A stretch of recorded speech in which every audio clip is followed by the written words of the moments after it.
वो सेगमेंट जहां पर मारुति सुजुकी और ज्यादा मजबूत होना चाहती है, वो सेगमेंट जहां पर कंपटीशन काफी ज्यादा है, वहीं आ रही है मारुति सुजुकी नेक्सा फ्रॉन्क्स।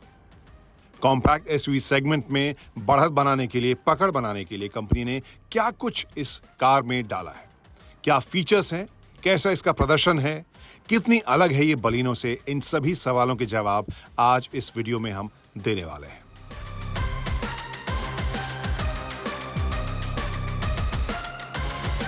पहली नजर में ही बताएं तो ये जरूर कह सकते हैं कि ढेर सारा ऑप्शन जरूर लेकर आ रही है फ्रॉन्क्स।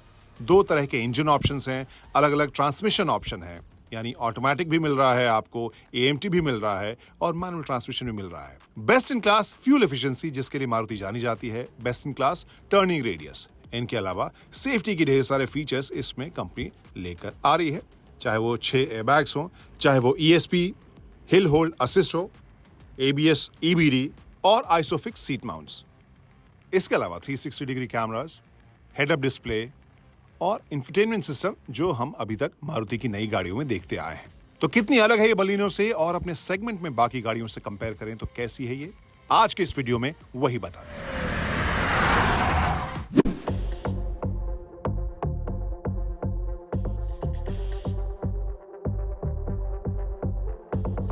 तो सबसे बड़ी खबर जो मारुति सुजुकी फ्रॉन्क्स के साथ नजर आई, खासकर कार एंथुसियास्ट को और जिन्होंने वो गाड़ी चलाई थी बलिनो RS, उनके लिए कि बूस्टर जेट इंजन जो 1 लीटर वाला टर्बो चार्ज इंजन है उसकी वापसी हुई है। लगभग 98 bhp की इसकी ताकत है, 147 न्यूटन मीटर के आसपास का टॉर्क है, लगभग ऐसा ही आंकड़ा है। इसका प्रदर्शन कैसा है वो भी हम इस वीडियो में आपको बताएंगे, लेकिन और क्या ऑप्शन नया है इसमें वो आपको बताता हूँ। इस बॉनेट को फिलहाल मैं बंद करता हूँ, अंदर देखते हैं ट्रांसमिशन ऑप्शन। और ट्रांसमिशन एक ऐसा डिपार्टमेंट है जहां पर एक नया एडिशन आपको देखने को मिलेगा, 6 स्पीड ऑटोमेटिक ट्रांसमिशन। वैसे आपको बताएं, जिस तरह से बलिनो में हम 1.2 वाला जो VVT वाला इंजन देखते हैं पेट्रोल का, वही चीज़, वही ऑप्शन इसके साथ भी अवेलेबल होगी। वहां पे 88 bhp के आसपास की ताकत, 113 न्यूटन मीटर के आसपास का टॉर्क आपको उसमें देखने को मिलेगा, लेकिन उसमें 5 स्पीड AMT और 5 स्पीड मैनुअल है, जबकि इस बूस्टर जेट वाले में जैसे हमने बताया 5 स्पीड मैनुअल और 6 स्पीड ऑटोमेटिक ट्रांसमिशन। ये एक नया एडिशन इसमें देखने को मिलेगा। अब थोड़ा बाइकर वाली फील इस कार में लेने की कोशिश करता हूँ। बाइक्स की स्टोरी में आमतौर पर हम एग्जॉस्ट नोट सुनाते हैं, अब ये टर्बो चार्ज है, बूस्टर जेट है, तो सुनते हैं कि आवाज़ में कोई तब्दीली आपको महसूस हो रही है कि नहीं। वहाँ एक अलग से माइक हमने लगाया है, हो सकता है कि मुझे शायद सुनने को ना मिले, आप सुनिए।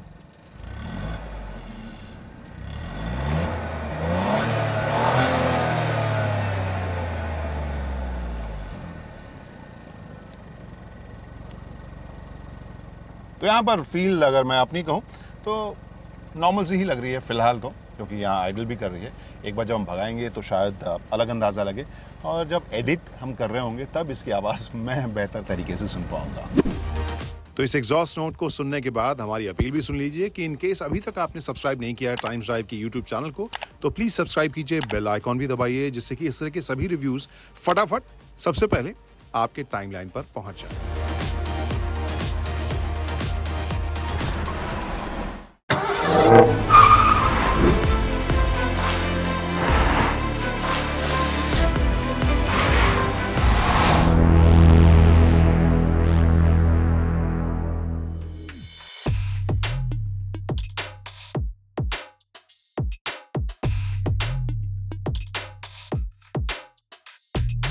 अब फ्रॉन्क्स के फ्रंट को अगर देखें, यहाँ पर देखते ही आपको लगेगा कि ये तो जानी पहचानी सी शक्ल लग रही है, क्योंकि ये बलिनो से बिल्कुल अलग देखने को मिल रही है और बहुत हद तक मिलती जुलती मुझे ग्रैंड विटारा से लग रही है। इसका आप फ्रंट ग्रिल का हिस्सा देखें, यहाँ पर चौड़े क्रोम का इस्तेमाल देखें, एक बड़ी सी सुजुकी की बैजिंग देखें, और इसके अलावा जिस तरह से स्प्लिट हेडलैम्प का पूरा स्ट्रक्चर इसमें दिया गया है और काफ़ी स्लीक सा ये पूरा सेटअप है, ये फील आपको लगेगा कि हाँ ये तो ग्रैंड विटारा टाइप की ही फील आपको लगेगी। पिछले हिस्से में भी मुझे वही नज़र आता है, क्योंकि यहाँ पे अगर मैं देखूँ जो टेल लैम्प का पूरा जो सेक्शन है वो भी आपको एक तो नैरो और डिज़ाइन के हिसाब से इन दोनों कनेक्ट किया गया है, लेफ्ट से राइट एक रेड आपको स्ट्रिप यहाँ देखने को मिलेगी, और फ्रॉन्क्स की बैजिंग है। ओवरऑल हम अगर इस डिज़ाइन को देखें, कंपनी बहुत ही अग्रेसिव है एसयूवी मार्केट में अपने शेयर को पकड़ने के लिए, और वहाँ पे with this 190 mm ground clearance Grand Vitara-ish kind of look, I think लोगों के जहन में ये ज़रूर आएगा कि हाँ ये एक छोटी एसयूवी टाइप की ज़रूर है।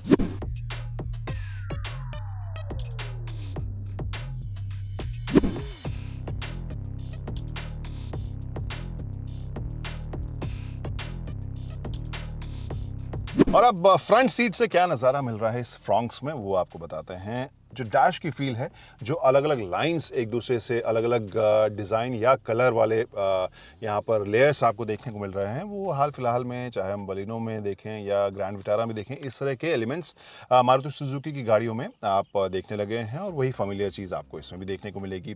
खासकर ये जो स्ट्रक्चर है, अगर हम इंफोटेनमेंट स्क्रीन को देखें जो हाल में कंपनी लेकर आई है डिज़ाइन, उससे भी आप फॉर्मुलर ही कहेंगे। वहीं अगर स्टीयरिंग व्हील की बात करें, वहां पे भी नज़ारा लगभग आपको वही लगेगा। यहाँ इंफोटेनमेंट स्क्रीन में क्या कुछ देखने को मिल रहा है, मैं एक बार वो ऑन करके बताता हूँ। यहाँ लेआउट जो है वो आपको अगेन बहुत ही फैमिलियर सा देखने को मिलेगा।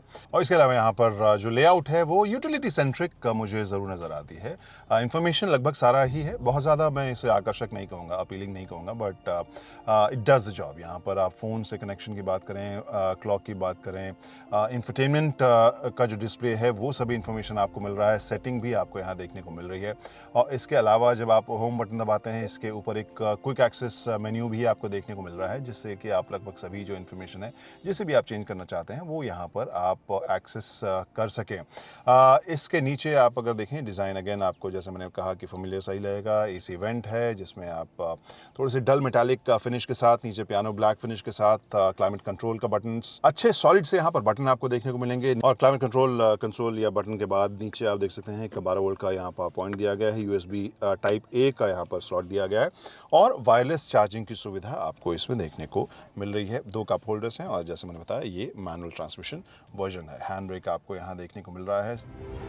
और यहाँ स्टीयरिंग व्हील की बात करें तो यहाँ पर क्रूज़ कंट्रोल के सारे आपको बटन्स देखने को मिलेंगे। यहाँ म्यूट का बटन, इंफोटेनमेंट स्क्रीन का बटन या कंट्रोल्स यहाँ दिए गए हैं। फ़ोन के लिए आपको अलग से यहाँ पर नीचे जो कंट्रोल है वो दिया गया है। इंस्ट्रूमेंटेशन की बात करें तो 2 यहाँ पर एनालॉग और 1 डिजिटल का कॉम्बी है। स्पीडोमीटर और टाको आपको जो है एनालॉग देखने को मिल रहा है, बीच में डिजिटल स्क्रीन है। काफ़ी बड़े फॉन्ट में आपको ढेर सारी इन्फॉर्मेशन इस ड्राइव के बारे में मिल रहे हैं, जैसे जो रियल टाइम फ्यूल एफिशिएंसी, ये आपको इसमें इन्फॉर्मेशन देखने को मिलती है। इसके अलावा एक जो सुपर हिट फीचर था जो बलिनो में हमें देखी थी, इसे ऑन कर रहे हैं तो यहाँ पर देख सकते हैं HUD यानी हेड अप डिस्प्ले। और इससे भी आप मेरी हाइट जो 6'3" के आसपास की है उस हिसाब से भी ये हेड अप डिस्प्ले मैं एडजस्ट कर सकता हूँ। और इसमें मुझे दिख रहा है टाकोमीटर, स्पीड, केवल स्पीड और फ्यूल एफिशिएंसी और बैटरी। ये मैंने ख्याल से पहले भी स्टोरीज में हमने कहा था कि अगर यहाँ नेविगेशन का भी डिस्प्ले आ जाए तो शायद और भी ज़्यादा मज़ेदार, काफ़ी यूटिलिटी सेंट्रिक ये फीचर हो जाए। फ़िलहाल आप जो फ्यूल एफिशिएंसी है, स्पीड है और टाको है, ये सब इन्फॉर्मेशन आपको यहाँ देखने को मिल रहा है HUD में। और जो 360 डिग्री कैमरा है उसे आप देख सकते हैं, यहाँ पर उसका बटन दिया गया है। जो लुक है वो थोड़ा सा डिसअपॉइंटिंग है, ये थोड़ा सा और रेजोल्यूशन बेहतर हो सकता था, क्योंकि यहाँ एनिमेशन या जो सिमुलेशन है वो तो आपको अच्छा देखने को मिलेगा, लेकिन जो रेजोल्यूशन आपके बाकी कैमरेज में है, जैसे जब मैंने रिवर्स भी किया तो रिवर्स कैमरा जो है उसकी क्वालिटी बेहतर मारुति सुजुकी डेफिनेटली कर सकती है और उसे करना भी चाहिए। आज की तारीख में अब इससे कहीं छोटी गाड़ियों में भी इससे ज़्यादा क्लियर कैमरे हमें देखने को मिल रहे हैं। इसमें फिलहाल आप सनरूफ नहीं देखेंगे। तो ये कहानी होगी फ्रंट रो की फ्रॉन्क्स में। अब सेकेंड रो में चलते हैं।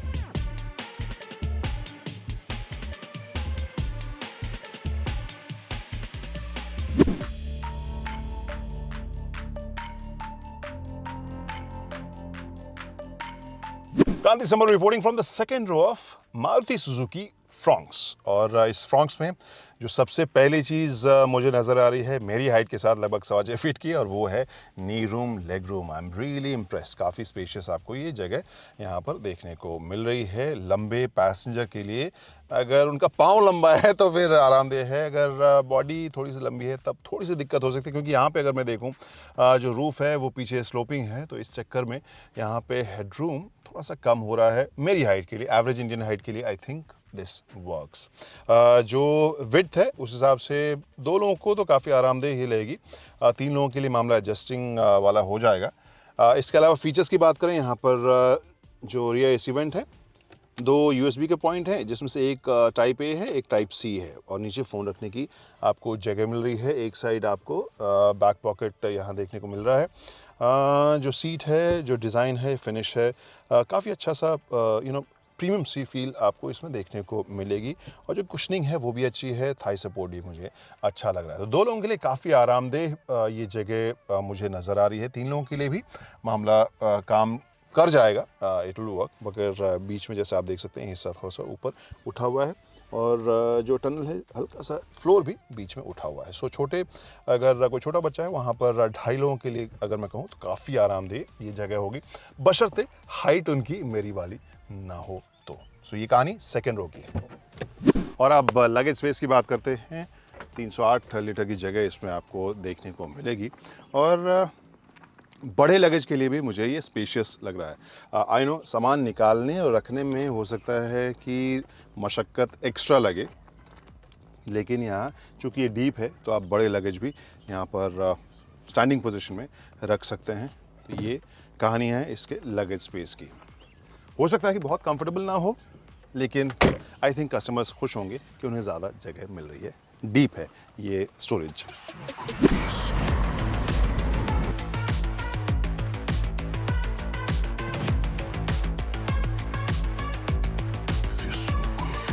गाइस, हमने शुरू कर दिया है मारुति सुजुकी नेक्सा फ्रॉन्क्स के ड्राइव की, और यहाँ पे जो सबसे ज़्यादा चर्चा की बात है बूस्ट जेट इंजन, उसका परफॉर्मेंस कैसा है सबसे पहले वही बताएंगे, क्योंकि वही वाला वेरिएंट हम चला रहे हैं, और समझने की कोशिश करेंगे कि वो टर्बो जो है वो कितना आपको एक्साइट करता है, और आम ड्राइविंग, अर्बन ड्राइविंग में उसका परफॉर्मेंस के ऊपर कैसा असर देखने को मिल रहा है, ओवरऑल जो फील आपको देखने को मिल रही है। तो यहाँ पर मैं जो शुरुआती आरपीएम के ऊपर मैं कहूँगा कि टर्बो लैग आप फील करते हैं। जब तक टर्बो बेसिकली किक इन नहीं करता है तब तक आप को ताकत की थोड़ी कमी महसूस होगी। इसका मतलब ये कह सकते हैं कि अगर जैसे बम्पर टू बम्पर ट्रैफिक में, स्लो ट्रैफिक में, या आप स्टैंड स्टिल से जब निकल रहे हैं, या आप रेड लाइट से लॉन्च करने की कई बार कोशिश करते हैं बहुत सारे लोग, तो वहाँ पर आपको शुरुआत में ताकत की जो डिलीवरी है उसमें वक्त लगेगा। लेकिन जब आप एक बार आरपीएम रेंज 1500-1800 के ऊपर आप जब जाएं, तो उसके बाद से आपको चुस्त लगेगी, क्विक लगेगी, तेज़ तर्रार लगेगी, बहुत ताबड़तोड़ नहीं रहेगी। तेज़ तर्रार शायद इस वजह से क्योंकि जो ताकत, क्योंकि 98 bhp के आसपास की ताकत है, तो वो फिगर भी बहुत ज़्यादा हाई नहीं है, लेकिन कार आपको फील जो है वो लाइट लगेगी, और उस हिसाब से आपको काफ़ी क्विक, काफ़ी चुस्त लगेगी। तो कहने का मतलब ये मैं कह सकता हूँ कि शुरुआती या बहुत ही स्लो स्पीड में जब आप पिक कर रहे हैं गाड़ी को, वहाँ पे आप थोड़ा सा महसूस करेंगे टर्बो लैग। अदरवाइज़ तेज़ तर्रार आपको लगेगी। खुली सड़क के ऊपर, हाईवे के ऊपर जब आप ऊंचे आरपीएम पर इसे भगा रहे हो, तो ये आपको मज़ेदार ज़रूर लगेगी।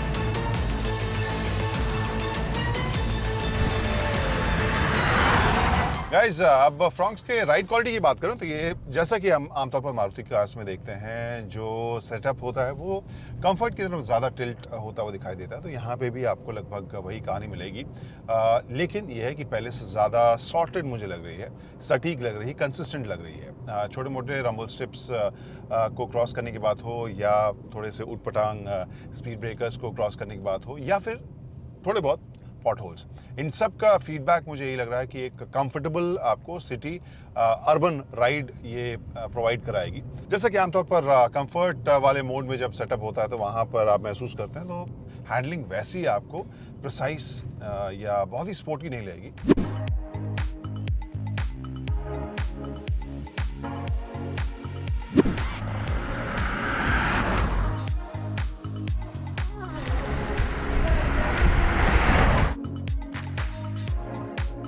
तो गाइस, अब बारी है वर्ल्ड फेमस सवाल इन गोवा कि बिंदु कहाँ विश्राम करती है, और बिंदु ऑब्वियसली प्राइसिंग, पैकेजिंग के ऊपर ही विश्राम करेगी, क्योंकि इस सेगमेंट के हिसाब से जो फीचर्स या जो कैपेबिलिटीज़ या वर्सेटैलिटी होनी चाहिए वो लगभग फ्रॉन्क्स हर एक फ्रंट के ऊपर मोरलेस एडिक्वेट परफॉर्मेंस उसका हो रहा है। हो सकता है कि पावर, जो शुरुआती पावर है वो थोड़ी कम लगे, बहुत ज़्यादा एक्साइटिंग ना लगे, लेकिन इट डज़ द जॉब।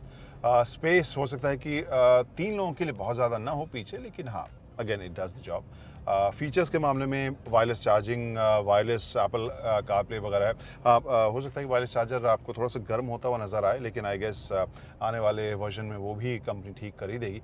लेकिन ओवरऑल मैं कहूँ कि जो उम्मीद इस सेगमेंट में कस्टमर करते हैं, लगभग वो उम्मीदें सारी परफॉर्मेंस, स्पेस, फीचर्स के हिसाब से ये पूरी करती नज़र आ रही है फ्रॉन्क्स। और इसके अलावा ये भी जो एक बहुत बड़ा मुद्दा है इस सेगमेंट में, बाकी जो मैन्युफैक्चरर हैं उनको हम ये एक्सपेरिमेंट करते हुए देख चुके हैं और कस्टमर बहुत ज़्यादा उसे एक्सेप्ट नहीं करते। लेकिन अगर फ्रॉन्क्स की बात करें, लुक और डिज़ाइन के हिसाब से भी काफ़ी डिस्टिंक्ट है। तो वहाँ पर मुझे लगता है कि अगेन इसने अच्छा स्कोर किया है।